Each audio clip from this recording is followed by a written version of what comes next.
What's up, Ragin Nation? How y'all doing? My name is Alex and you're watching the Ragin Nation show. This is just a web series where I talk about all things that matter to me in the world of movies. This is the first Ragin Nation show for 2013. It's great to be back this year reporting the movie news once again. And I got 2 weeks worth of news tidbits for you guys. Some of it might be old news to you, the rest of it might be new news to you, but it doesn't matter because all that matters is that it matters to me. So the first thing that matters to me is that Die Hard 5, that is A Good Day to Die Hard, will be rated R. That's right, it's going to be rated R. And the last one, Live Free or Die Hard, that would be Die Hard 4, was directed by Len Wiseman and it was a PG-13 rating. Now I was really skeptical about that, but then he really pushed it right up to the edge and made it fun. And that was the most important thing that mattered to me. It was fun. And Die Hard 5, the trailer for it, it makes it look fun. So I'm really excited about that and I'm glad that they're giving it an R rating. So good on the studios for making that decision. Now the next thing I gotta talk about is a bunch of shooting news. And the first bit of shooting news that I got for you is that Ninja Turtles, not Teenage Mutant Ninja Turtles, but Ninja Turtles, will be shooting in New York in April. And it's going to be shooting for a May 16th, 2014 release, so spring of 2014.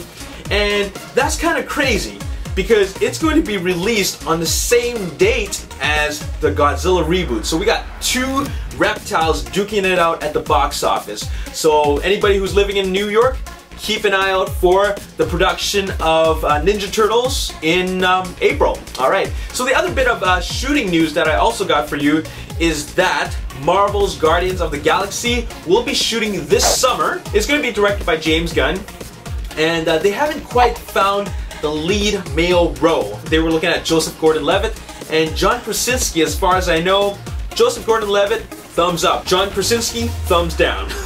I haven't really watched any of his movies, so I don't really care about that guy. But Joseph Gordon-Levitt, he is solid. Anyways, it's shooting this summer, and it will be released on August 1st, 2014. Speaking of Marvel, Joss Whedon decided to chime in on a little bit of Marvel's Avengers 2 updates. He wanted to give an update for the fans and mentioned that the script is coming along and it should be done in a couple of months. And they're going to delve deeper into the characters and the action's definitely going to be bigger.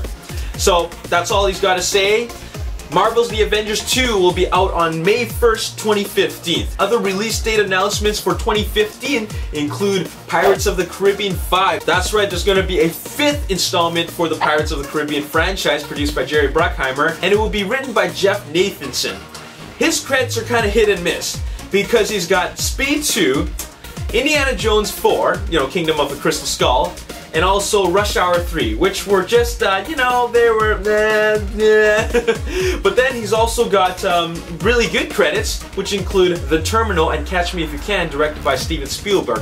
Those were both pretty solid films. The last Pirates movie was just blah to me. I didn't really care for it on Stranger Tides. It was missing the cast. All they had was Johnny Depp, and in my opinion, that is not quite what makes a complete Pirates of the Caribbean movie. So while I do like the franchise, I'm not that excited about another installment in the Pirates franchise. Pirates of the Caribbean 5 will be released on July 10th, 2015. Speaking of Spielberg Productions, Jurassic Park 4 is coming.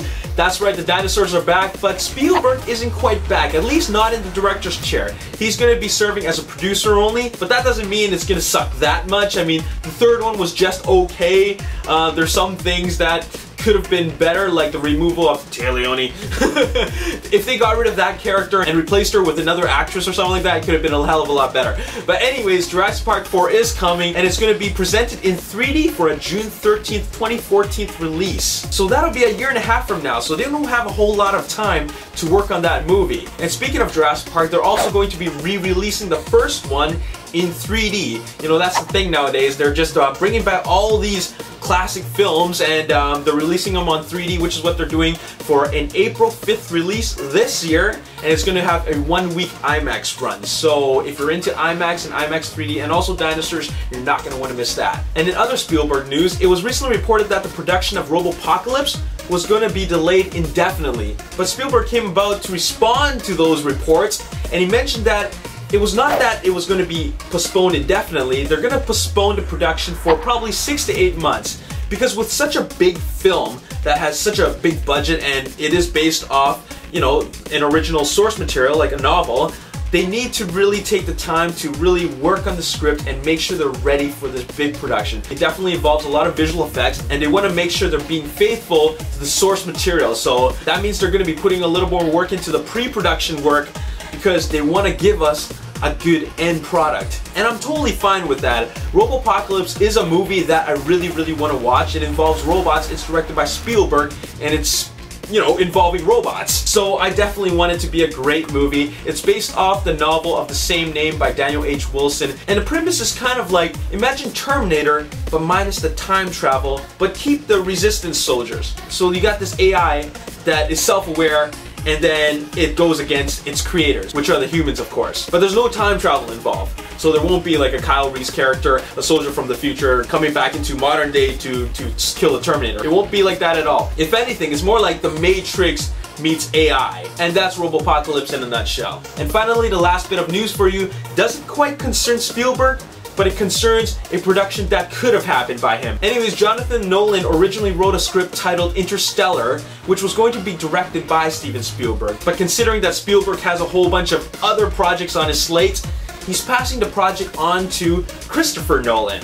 And Christopher Nolan is one of my favorite directors. So with that being said, Christopher Nolan is taking on the project, and it will be the next film that he will be directing. Now, Christopher Nolan will be making a little bit of tweaks to the original script so that it'll be more like his own vision, because Jonathan Nolan had originally catered the script for Spielberg's vision. However, this will now be Christopher Nolan's vision, so he will be putting his own personal touches so that his vision will be realized on screen. Now, I don't know a whole lot about the story, but it is a sci-fi story that deals with time travel, space travel, and alternate dimensions. That's all I know about it. Right now, I'm excited that Christopher Nolan has another movie to direct, but it's too early for me to say that I'm excited for this movie.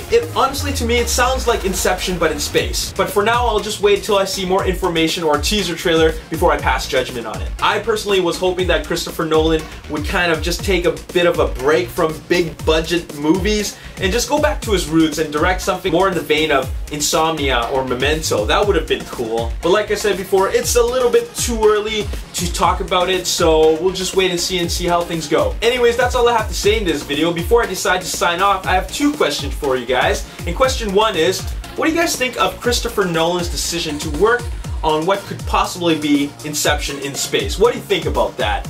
And question two is, with Ninja Turtles and the Godzilla reboot coming out on the same date, who do you think is going to win in the box office battle? Now, I'm not really asking which film is going to be better critically or which movie is going to suck or be better than the other. I want to know which one you think is going to win at the box office. Let me know in the comment section below. As always, if you enjoyed this video, hit that like button, subscribe to my YouTube channel, like me on Facebook, The Ragin Nation, and also follow me on Twitter at Ragin Nation. By the way, if you want a Ragin Nation FTW t-shirt with the cool patch, let me know by contacting me at raginnation@gmail.com. They're $26.99 plus shipping while supplies last. My name is Alex. Thanks for watching. I'll see you next time. Peace.